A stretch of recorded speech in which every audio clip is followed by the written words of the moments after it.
had recently learned about it in his fourth-grade class.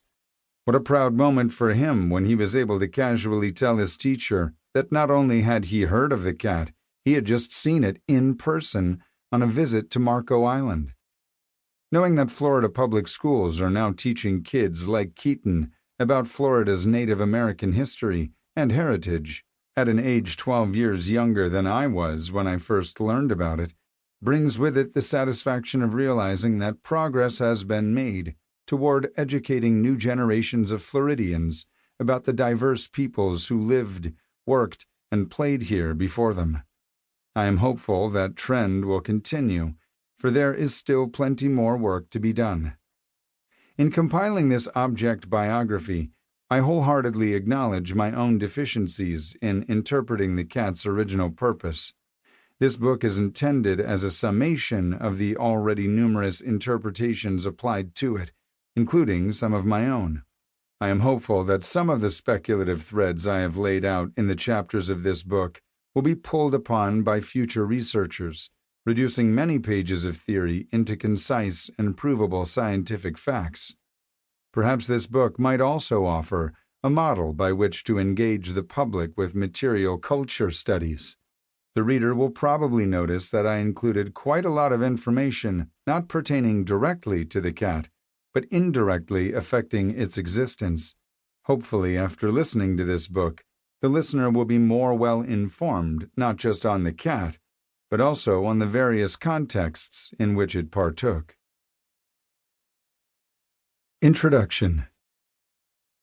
A cat has 9 lives. For 3 he plays, for 3 he strays, and for the last 3 he stays. Proverb. Stuff matters.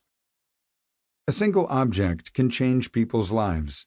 In fact, most objects, at least those created by people, which archaeologists call artifacts, are made with the intent of somehow impacting the existence of someone at some point. Otherwise, why make it? An individual person might interact with dozens of objects over the regular course of an average day. Some objects are more impactful than others.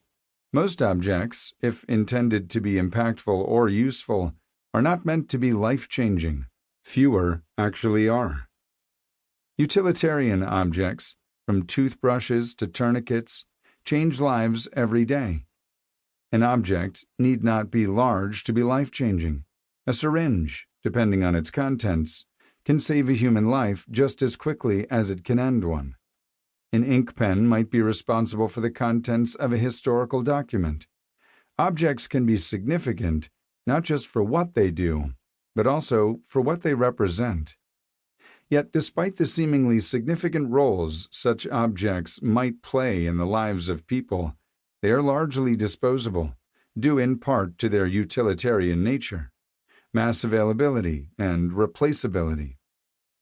They are largely disassociated from what artists or historians might consider a significant individual moment, place, or movement, or lack affiliation with the communal history beyond the individual.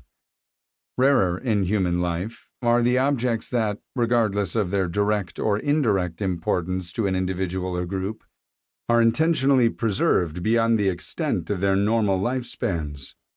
Ironically, some objects that are unintentionally preserved by natural forces become worth preserving, particularly if enough time has elapsed since they were last seen by human eyes.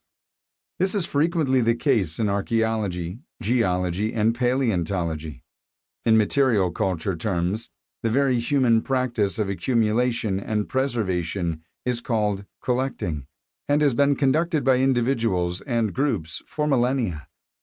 During the past 3 centuries, specialized groups of people have coalesced around the idea of professionally collecting examples of particular object types for preservation. These groups, or now more appropriately organizations, are commonly regarded as museums. Not all objects are necessarily worth collecting, and not all objects worth collecting end up in museums. Many are held in private hands. Most of us have our own small collection of objects that we cherish or enjoy. Revered or sacred objects may be preserved or even